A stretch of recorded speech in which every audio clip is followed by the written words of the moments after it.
കോൺഗ്രസിന്റെ ഹൈക്കമാൻഡ് എന്ന് പറഞ്ഞു കഴിഞ്ഞാൽ ഇപ്പോൾ സോണിയാഗാന്ധി, രാഹുൽ ഗാന്ധി, പ്രിയങ്ക ഗാന്ധി, പിന്നെ കെ സി വേണുഗോപാൽ, ഈ 4 പേരിലേക്കായിട്ട് ഹൈക്കമാൻഡ് ചുരുങ്ങിയിട്ടുണ്ട്. സിദ്ധരാമയ്യയെ ഒഴിവാക്കാനും കോൺഗ്രസിന് സാധിക്കത്തില്ല. കാരണം വലിയൊരു ജനകീയ അടിത്തറയുണ്ട്. BJP-യുടെ പക്ഷത്തേക്ക് ചെന്ന് കഴിഞ്ഞാൽ BJP 2 കൈ നീട്ടി അദ്ദേഹത്തെ സ്വീകരിക്കും. അപ്പോൾ അങ്ങനത്തെ ഒരു സാഹചര്യത്തിൽ ഇവിടെ ഹൈക്കമാൻഡ് പകച്ചു നിൽക്കുകയാണ്. ഉചിതമായ തീരുമാനങ്ങൾ കൃത്യസമയത്ത് എടുക്കാൻ വേണ്ടുന്ന ശേഷി കേന്ദ്രത്തിലെ കോൺഗ്രസിനില്ല എന്നുള്ളത് കോൺഗ്രസ് പ്രവർത്തകർക്ക് വരെ മനസ്സിലായിക്കൊണ്ടിരിക്കുന്ന ഒരു സമയമാണ്. ഇതിൽ നിന്നും ഇനി കോൺഗ്രസ് പഠിക്കാത്ത പക്ഷം പിന്നെ എവിടെ നിന്നാന്നേ പഠിക്കുന്നത്? KC വേണുഗോപാൽ മാത്രമായിട്ട് മാറുന്നൊരു ദിവസത്തിന് വേണ്ടി കാത്തിരിക്കുകയാണോ?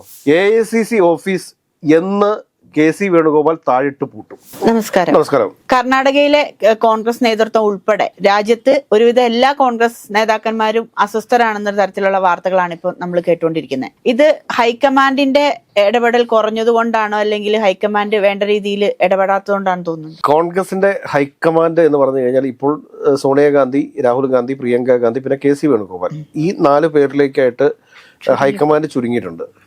സോണിയാഗാന്ധിയെ സംബന്ധിച്ചിട്ട് ഒരുപാട് ആരോഗ്യ പ്രശ്നങ്ങളുണ്ട്. പ്രിയങ്ക ഗാന്ധിയെ സംബന്ധിച്ചിട്ട് പ്രിയങ്ക ഗാന്ധിക്ക് കുടുംബപരമായിട്ടുള്ള ഒരുപാട് കാര്യങ്ങൾ നോക്കേണ്ടതുണ്ട്. കൂടുതൽ സജീവമായിട്ട് കോൺഗ്രസ് രാഷ്ട്രീയത്തിൽ ഇടപെടാൻ വേണ്ടി സാധിക്കുന്നില്ല.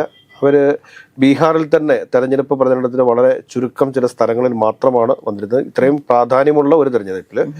അതോടൊപ്പം തന്നെ രാഹുൽ ഗാന്ധിയെ സംബന്ധിച്ചിട്ട് പലപ്പോഴും രാഹുൽ ഗാന്ധി മൈൻഡ് ഡൗൺ ആയതിനു ശേഷം വിദേശത്തേക്ക് പോകുന്ന ഒരു കാഴ്ച നമ്മൾ കണ്ടിട്ടുണ്ട്.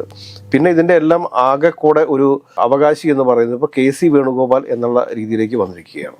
അപ്പോൾ ഇന്നലെ DK ശിവകുമാറിനെ അനുകൂലിക്കുന്ന കർണാടകയിൽ നിന്നുള്ള MLA-മാർ ഹൈക്കമാൻഡിനെ കാണാനെത്തിയ കാഴ്ചയൊക്കെ നമ്മൾ കണ്ടതാണ്. ഒരു പക്ഷേ ഈ ഹൈക്കമാൻഡിനെ കാണാൻ വേണ്ടിയിട്ട് MLA-മാർ ഡൽഹിയിലേക്ക് പോകേണ്ട സാഹചര്യം എന്തായിരുന്നു എന്നുകൂടി പരിശോധിക്കേണ്ടതുണ്ട്. സിദ്ധരാമയ്യ മുഖ്യമന്ത്രിയായിട്ട് സ്ഥാനമേൽക്കുന്ന സമയത്ത് തന്നെ 2.5 വർഷം കഴിയുമ്പോഴത്തേക്ക് DK ശിവകുമാറിനെ മുഖ്യമന്ത്രിയാക്കാം എന്ന രീതിയിലുള്ള ഒരു ഉറപ്പ് അദ്ദേഹത്തിന് നൽകിയിരുന്നു.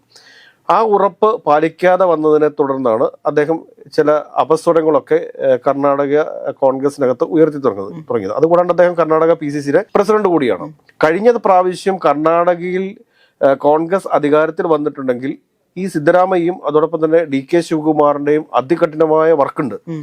ഇപ്പൊ BJP കളിയാക്കാൻ വേണ്ടിയിട്ട് ജനങ്ങൾ സിദ്ധരാമയ്യയുടെ കൂടെയാണെന്നും DK ശിവകുമാറിന്റെ കയ്യിൽ പണം മാത്രമേ ഉള്ളൂ എന്നൊക്കെ പറയുന്നുണ്ടെങ്കിലും അതൊന്നുമല്ല യാഥാർത്ഥ്യം. DK ശിവകുമാറിനെ പിന്തുണയ്ക്കുന്ന ഒരുപാട് ആളുകൾ കർണാടകത്തിലുണ്ട്. അതോടൊപ്പം തന്നെ സിദ്ധരാമയ്യയെ പിന്തുണയ്ക്കുന്ന ഒരുപാട് ആളുകളുണ്ട്. ദളിത് വിഭാഗത്തിൽ നിന്നും ഉയർന്നു വന്നിട്ടുള്ള ഒരു നേതാവാണ് സിദ്ധരാമയ്യ എന്ന് പറയുന്നത്.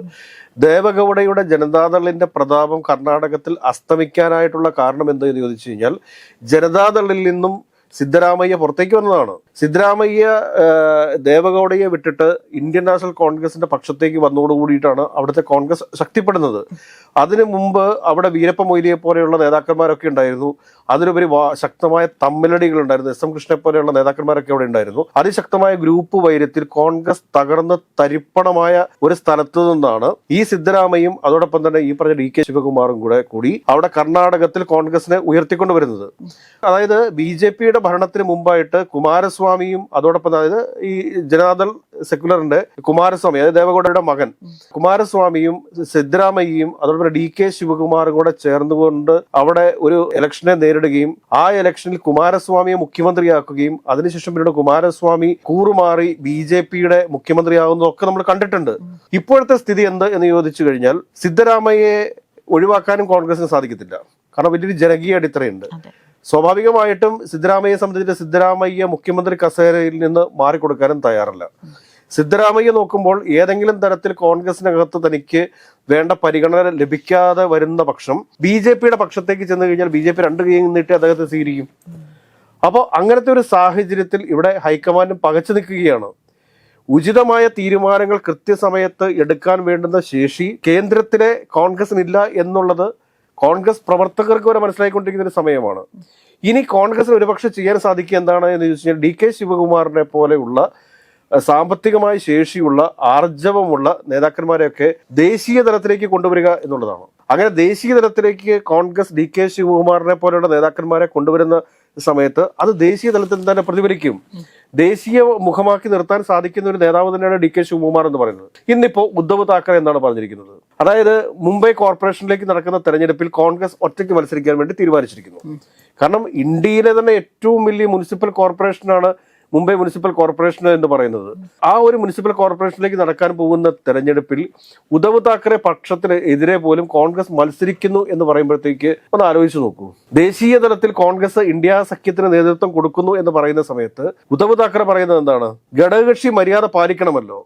പ്രാദേശികമായിട്ട് നടക്കുന്ന ഒരു തെരഞ്ഞെടുപ്പിൽ പരസ്പരം മത്സരിക്കാതിരിക്കാനെങ്കിലും കോൺഗ്രസ് തയ്യാറാകണം എന്നുള്ളൊരു അഭ്യർത്ഥനയാണ് ഉദ്ധവ് താക്കറെ വെച്ചിട്ടുള്ളത്. വലിയൊരു ഉപദേശമാണ് ഉദ്ധവ് താക്കറെ അത് കോൺഗ്രസിന് നൽകുന്നത്. ബീഹാറിൽ എന്താണ് സംഭവിച്ചത്? ഉത്തരവാദിത്വ ബോധമുള്ള ഒരു കോൺഗ്രസ് നേതൃത്വം ബീഹാറിൽ ഇല്ലാതെ പോയതാണ് അവസ്ഥ. ബീഹാറിലേക്ക് അയച്ചിരുന്ന AICC ജനറൽ സെക്രട്ടറിക്ക് ബീഹാർ എന്ന് എഴുതാൻ പോലും അറിയാൻ പാടുണ്ടായിരുന്നില്ല എന്നാണ് പറയുന്നത്. അങ്ങനെയുള്ള ഒരാളെ ബീഹാറിലേക്ക് വിട്ടതിന് ശേഷം ബീഹാറിൽ എന്തെങ്കിലും സംഭവിക്കുമോ? അവിടെ ചെന്നിട്ട് ബീഹാറിൽ എന്താണ് സംഭവിക്കുന്നതെന്ന് നോക്കി അദ്ദേഹം മുകളിലേക്ക് വാവൊളിച്ചു നിൽക്കുമായിരുന്നു പറഞ്ഞത്. ഒന്ന് ആലോചിച്ച് നോക്കൂ. അനാഥമാക്കപ്പെട്ടുകൊണ്ടിരിക്കുകയല്ലേ ഓരോ ദിവസവും കോൺഗ്രസ്. ബീഹാറിലുള്ള കോൺഗ്രസ് പ്രവർത്തകർ ഏറ്റവും അവസാനം ഈ നേതൃത്വത്തിന്റെ ഇതൊക്കെ കണ്ടിട്ട് മനം മടുത്തു കഴിഞ്ഞപ്പോഴത്തേക്ക് എന്താണ് അവിടുത്തെ PCC അധ്യക്ഷനെയും AICCയുടെ സെക്രട്ടറിയൊക്കെ വിമാനത്താവളത്തിൽ വെച്ച് കയ്യേറ്റം ചെയ്യുന്ന രംഗം നമുക്ക് മുമ്പിൽ കണ്ടതല്ലേ. ഇതിൽ നിന്നും ഇനി കോൺഗ്രസ് പഠിക്കാത്ത പക്ഷം പിന്നെ എവിടെ നിന്നാന്നേ പഠിക്കുന്നത്?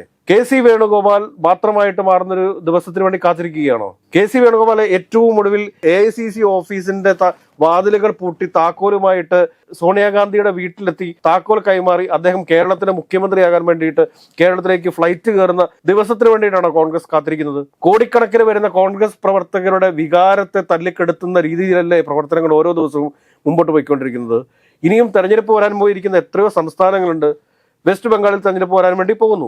അതോടൊപ്പം തന്നെ ഈ പറഞ്ഞ കർണാടകയിൽ തെരഞ്ഞെടുപ്പ് വരാൻ വേണ്ടി പോകുന്നു. ഇതൊക്കെ മുൻകൂട്ടി കണ്ടുകൊണ്ട് വേണ്ട രീതിയിലുള്ള ഒരുക്കങ്ങൾ നടത്താൻ, പ്രാദേശികമായ കൂട്ടുകെട്ടുകൾ ഉണ്ടാക്കാൻ വേണ്ടിയിട്ട് കോൺഗ്രസ് പരിശ്രമിക്കേണ്ട സമയത്താണ് ലോക്സഭാ പ്രതിപക്ഷ നേതാവ് ഇന്ത്യയിലുണ്ടോ?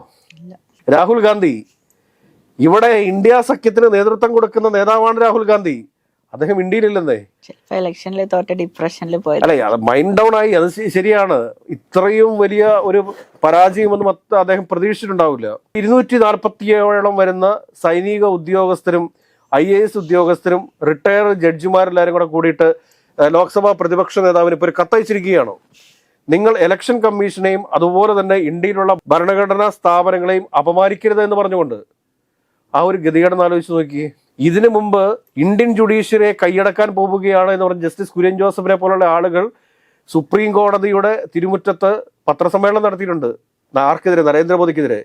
ആ ഒരു സാഹചര്യത്തിൽ നിന്നും വ്യത്യസ്തമായിക്കൊണ്ട് ജഡ്ജിമാരടങ്ങുന്ന സംഘം, മുൻ മിലിറ്ററി ഉദ്യോഗസ്ഥന്മാരടങ്ങുന്ന സംഘം, IAS ഉദ്യോഗസ്ഥന്മാരടങ്ങുന്ന സംഘം രാഹുൽ ഗാന്ധിക്ക് കത്തയച്ചിരിക്കുകയാണ്. ഇന്ത്യയിലെ ജുഡീഷ്യറിയെയും ഇലക്ഷൻ സംവിധാനങ്ങളെ, ഇലക്ഷൻ കമ്മീഷനെയും ഒന്നും വിമർശിച്ച് ലോകത്തിന് മുമ്പിൽ ഇന്ത്യയെ നാണം കെടുത്തരുത് എന്ന് പറഞ്ഞുകൊണ്ട്. ഇതേ സാഹചര്യത്തിലൂടെയാണ് കോൺഗ്രസ് കടന്നു പോകുന്നതെങ്കിൽ നാഥനില്ല കളറിയായിട്ട് കോൺഗ്രസ് മാറിയിരിക്കുന്നു എന്ന് തന്നെ നമുക്ക് പറയേണ്ടി വരും. ഇപ്പൊ പറയില്ല, ഈ KC വേണുഗോപാൽ പിടിപ്പുകേട് കാണിക്കുന്നത് കൊണ്ടാണ് അല്ലെങ്കിൽ ഇത്രത്തോളം പ്രശ്നങ്ങൾ ഉണ്ടാവുന്നത്. അപ്പൊ എന്തുകൊണ്ടാണ് ആർക്കും പുള്ളീനെ ഒഴിവാക്കാൻ പറ്റാതെ വരുന്നത്? അത് രാഹുൽ ഗാന്ധിയുടെ തന്നെ ചോദിക്കേണ്ടി വരും. കാരണം രാഹുൽ ഗാന്ധിയുടെ അടുത്ത് G23 എന്ന് പറഞ്ഞുകൊണ്ട് ഇവരൊരു ഗ്രൂപ്പ് ഉണ്ടാക്കിയിരുന്നു. അത് ശശി തരൂർ അടക്കമുള്ള ആളുകൾ, കപിൽ സിബൽ ഇപ്പൊ പാട്ട് വിട്ടുപോയി, ഗുലാം നബി ആസാദ് അദ്ദേഹവും പാട്ട് വിട്ടുപോയി, മനീഷ് തിവാരി, ഇങ്ങനെയുള്ള ആളുകൾ ചേർന്നുകൊണ്ട് ഒരു ഗ്രൂപ്പ് ഉണ്ടായി. PJ കുര്യനൊക്കെ ആ ഗ്രൂപ്പിൽ പെട്ടതായിരുന്നു. പക്ഷേ ഈ G23 പ്രധാനപ്പെട്ട ഒരു ആവശ്യം എന്ന് പറഞ്ഞാൽ എന്തായിരുന്നു അറിയാമോ? KC വേണുഗോപാലിനെ AICCയുടെ ജനറൽ സെക്രട്ടറി സ്ഥാനത്ത് നിന്ന്, അതായത് സംഘടനാ കാര്യങ്ങളുടെ ചുമതലയുള്ള ജനറൽ സെക്രട്ടറി സ്ഥാനത്ത് നിന്ന് മാറ്റണമെന്ന് മാത്രമായിരുന്നു. പക്ഷെ അത് അംഗീകരിച്ചു കൊടുക്കാൻ വേണ്ടിയിട്ട് രാഹുൽ ഗാന്ധി തയ്യാറായിട്ടില്ല. അതിന്റെ അടിസ്ഥാനത്തിലാണ് കോൺഗ്രസ് എന്ന് പറയുന്ന പ്രസ്ഥാനം ഇത്രയും വലിയൊരു ഗതികേടിലേക്ക് മാറിയിരിക്കുന്നത്. SP ആവശ്യപ്പെട്ടിരിക്കുന്നു കോൺഗ്രസ് കുറച്ചുകൂടി മാന്യത കാണിക്കണം. അതോടൊപ്പം തന്നെ ലാലു പ്രസാദ് യാദവിന്റെ പാർട്ടി RJD പറയാതെ പറയുന്നു, തേജസ്വി യാദവിന്റെ പാർട്ടി പറയാതെ പറയുന്നു കുറച്ചുകൂടി മാന്യത കാണിക്കണം. മമതാ ബാനർജി ഇതിനു മുമ്പേ പറഞ്ഞു കഴിഞ്ഞിരിക്കുന്നു. ശരത് പവാർ സൈലന്റ് ആണ്. പക്ഷെ ഇത്ര ആരോപണങ്ങളൊന്നും ഇവരുടെ അടുത്തോട്ട് എത്തുന്നുണ്ടാവില്ലേ? അപ്പോ തീർച്ചയായിട്ടും ആരോപണങ്ങൾ എത്തുന്നുണ്ട്, ഗ്രൗണ്ട് റിയാലിറ്റികൾ അറിയാം. പക്ഷെ അപ്പോഴും KC വേണുഗോപാൽ എന്ന് പറയുന്ന മലയാളികളുടെ എല്ലാം ആത്മാഭിമാനം ആയ, അതായത് നമ്മൾക്കൊന്നും ആത്മാഭിമാനം ഒന്നുമില്ല, നമുക്കൊക്കെ ഒരു ദുരഭിമാനമായിട്ട് തോന്നുന്നത്. ചില കോൺഗ്രസ്സുകാരുടെ അഭിമാനമായ KC വേണുഗോപാൽ എന്ന് പറയുന്നത്. അദ്ദേഹത്തെ എന്തുകൊണ്ടാണ് രാഹുൽ ഗാന്ധിക്ക് ഒഴിവാക്കാൻ സാധിക്കാത്തത് എന്നുള്ളത് അവർ തമ്മിലുള്ള അണ്ടർസ്റ്റാൻഡിംഗ് ആണ്. പക്ഷേ ഒരു കാര്യം നമുക്ക് ഉറപ്പിച്ചു പറയാം, AICC ഓഫീസ് എന്ന് KC വേണുഗോപാൽ താഴിട്ട് പൂട്ടും.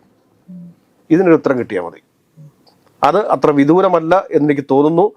ഏറെ ഹൃദയവേദനയോട് കൂടിയിട്ട് ആണ് എങ്കിലും ഇത് ഇവിടെ പറയാതിരിക്കാൻ വയ്യ എന്നുള്ളതാണ് സത്യം.